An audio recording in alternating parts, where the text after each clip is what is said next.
समस्त शांतिर आकर परमेश्वर धन्यवाद दूचु धन्यवाद दूचु ये सुंदर सहभागिता समय कारण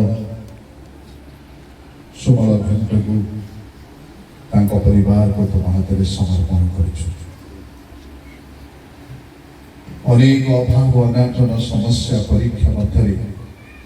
दुर्घटना मध्य से आज पर्यंत कड़े आनी अन्न वस्त्र बासगृह दे परिवार दे ओ बो झील जोई नाती नातुनी समस्त को दे परिवार पूर्ण कर धन्यवाद अनेक संघर्ष मध्य प्रिय परिवार जाइछन्ति अनेक अभाव अनाटन अनुकूल परिस्थिति प्रतिकूल परिस्थिति मध्य गति करिछन्ति तथापि ए पर्यंत तुम्हें परिवार सहवर्ती हो आस तुम दासंकर चाकरी क्षेत्र दीर्घ 28 वर्ष धरी शिक्षकता कार्य तुम्हें सफलतार सहित समाप्त होगा आज धन्यवाद उपासना तुम लोक मान को आह्वान कर पारमार्थिक भाव जहाँ जहाँ आशीर्वाद रही से सब तुम्हें दान कर एमानकर अवशिष्ट जीवन केवल तुम गौरव निमंते परिचालित हो तुम वाक्य अनुसार परिचालित हो गोटे उपासना परिवार गोटे प्रार्थना परिवार एक आतिथ्य दानशील परिवार भाव आज पर्यंत परिवार को रखी धन्यवाद उपस्थित जेते तुम नाम तुम दास दासी पुओ झील मैंने ठियाई आमने तुम लोक भाव आशीर्वाद मागुचु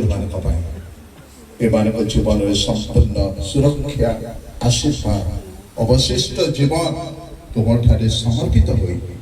तुम अनंत कालीन राज्य प्रवेश करने अनुग्रह कर आज समस्त आयोजन आशीर्वाद कर सब गौरव तुम्हें जीशु नाम प्रार्थना कर तुम पवित्र महानाम धन्यवाद करुछु गौरव प्रशंसा करुछु तुम दास जीवन साक्षी निमंते आम तुमको धन्यवाद करुछु कि प्रकार एक प्रभु गरीब परिवार मध्य धूल तुम्हें उठाइल एम तुमको धन्यवाद कर जीवन साक्षी निमंते आम तुमको धन्यवाद करुछु प्रभु से गर्भरे दुईटी झील पुणी एक पुत्र प्रदान कर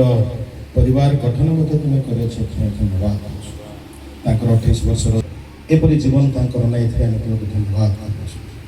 28 वर्ष पर्यंत तार सहाय हल एवं प्रभु सम्मान सहित प्रधान शिक्षक भाव सरकारी क्षेत्र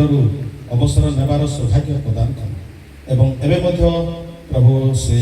मानसिक भाव में स्वास्थ्यगत भाव में शारीरिक भाव में सुस्थ स्वास्थ्य अच्छे ये प्रभु रखी अच्छा तुम महानाम सकाशे तुम्हें स्थिर कर एवं विशेषकर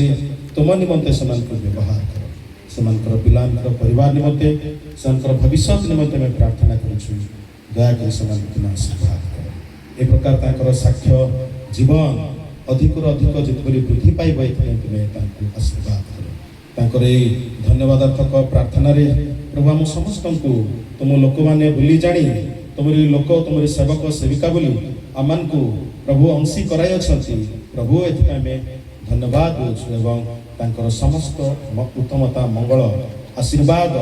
निमंते तुम थे प्रार्थना करुछु दयाकर आमर प्रार्थना शुणी परिवार को तुम आशीर्वाद कर सब गौरव महिमा तुमको प्रार्थना जीशु नाम में आमेन।